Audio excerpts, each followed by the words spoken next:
بسم الله الرحمن الرحيم. In the name of Allah, the most compassionate, most merciful. Marry of the free singles among you, as well as the righteous of your bondmen and bondwomen, if they are poor. Allah will enrich them out of His bounty, for Allah is all bountiful, all knowing. And let those who do not have the means to marry keep themselves chaste until Allah enriches them out of His bounty. And if any of those bondspeople in your possession desires a deed of emancipation, make it possible for them, if you find goodness in them, and give them some of Allah's wealth, which He has granted you. Do not force your slave girls into prostitution for your own worldly gains, while they wish to remain chaste. And if someone coerces them, then after such a coercion, Allah is certainly all forgiving, most merciful to them. Indeed, we have sent down to you clear revelations, along with examples of those who had gone before you, and a lesson to the God-fearing. Allah is the light of the heavens and the earth. His light is like a niche in which there is a lamp. The lamp is in a crystal. The crystal is like a shining star, lit from the oil of a blessed olive tree, located neither to the east nor the west, whose oil would almost glow, even without being touched by fire. Light upon light. Allah guides whoever He wills to His light, and Allah sets forth parables for humanity, for Allah has perfect knowledge of all things. That light shines through houses of worship, which Allah has ordered to be raised, and where His name is mentioned, He is glorified there morning and evening, by men who are not distracted, either by buying or selling from Allah's remembrance, or performing prayers or paying alms tax. They fear a day when hearts and eyes will tremble, hoping that Allah may reward them according to the best of their deeds, and increase them out of His grace. And Allah provides for whoever He wills without limit. As for the disbelievers, their deeds are like a mirage in a desert, which the thirsty perceive as water, but when they approach it, they find it to be nothing. Instead, they find Allah there, in the hereafter, ready to settle their account, and Allah is swift in reckoning. Or their deeds are like the darkness in a deep sea, covered by waves upon waves, topped by dark clouds, darkness upon darkness. If one stretches out their hand, they can hardly see it, and whoever Allah does not bless with light will have no light. Do you not see that Allah is glorified by all those in the heavens and the earth, even the birds as they soar? Each instinctively knows their manner of prayer and glorification, and Allah has perfect knowledge of all they do. To Allah alone belongs the kingdom of the heavens and the earth, and to Allah is the final return. Do you not see that Allah gently drives the clouds, then joins them together, piling them up into masses, from which you see raindrops come forth, and He sends down from the sky mountains of clouds, loaded with hail, pouring it on whoever He wills, and averting it from whoever He wills. The flash of the clouds' lightning nearly takes away eyesight. Allah alternates the day and night. Surely in this is a lesson for people of insight. And Allah has created from water every living creature. Some of them crawl on their bellies, some walk on 2 legs, and some walk on 4. Allah creates whatever He wills. Surely Allah is most capable of everything. We have indeed sent down revelations, clarifying the truth, but Allah only guides whoever He wills to the straight path.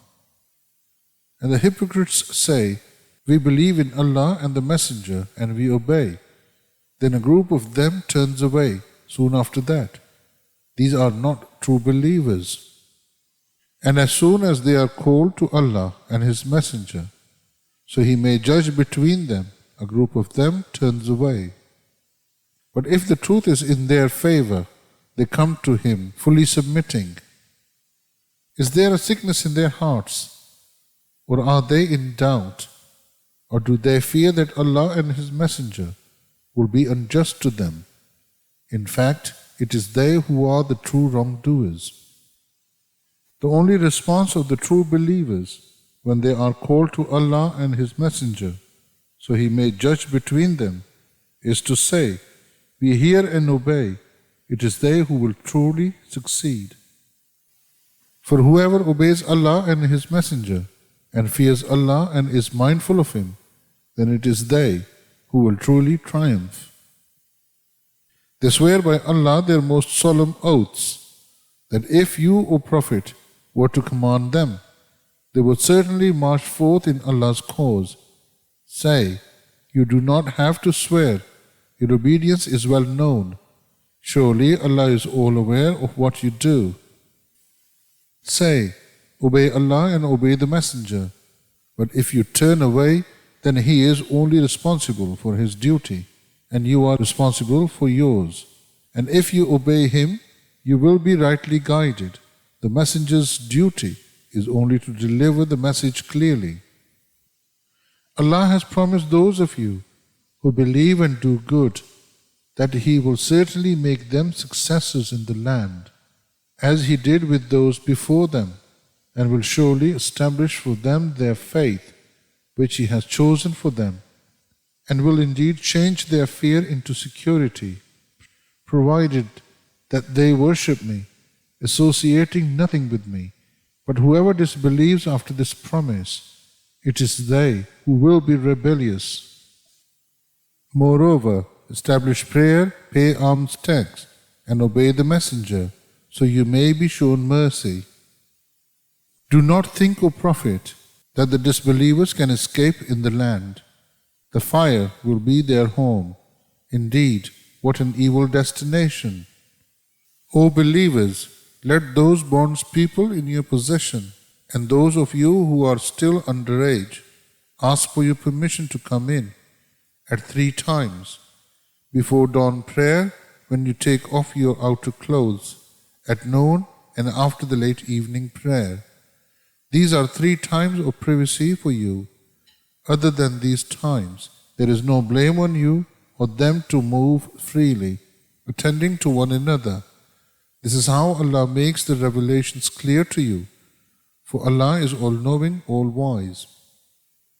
And when your children reach the age of puberty, let them seek permission to come in, as their seniors do.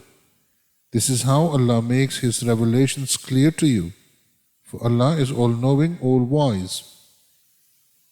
As for elderly women past the age of marriage, there is no blame on them if they take off their outer garments without revealing their adornments, but it is better for them if they avoid this altogether, and Allah is all-hearing, all-knowing.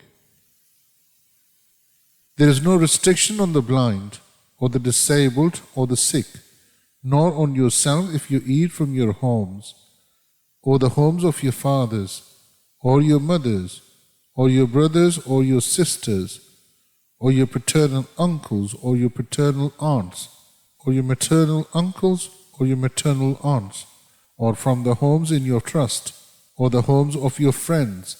There is no blame on you, eating together or separately. However, when you enter houses, greet one another with the greeting of peace from Allah, blessed and good. This is how Allah makes His revelations clear to you, so perhaps you will understand. The true believers are only those who believe in Allah and His Messenger, and when they are with Him on a public matter, they do not leave without His permission. Indeed, those who ask your permission, O Prophet, are the ones who truly believe in Allah and His Messenger. So when they ask your permission for a private matter, grant permission to whoever you wish and ask Allah's forgiveness for them. Surely Allah is all-forgiving, most merciful. Do not treat the Messenger's summons to you as lightly as your summons to one another. Allah certainly knows those of you who slip away, hiding behind others. So let those who disobey His orders beware, for an affliction may befall them, or a painful torment may overtake them. Surely to Allah belongs whatever is in the heavens and the earth. He knows well what you stand for, and on the day all will be returned to Him. He will inform them of what they did, for Allah has perfect knowledge of all things.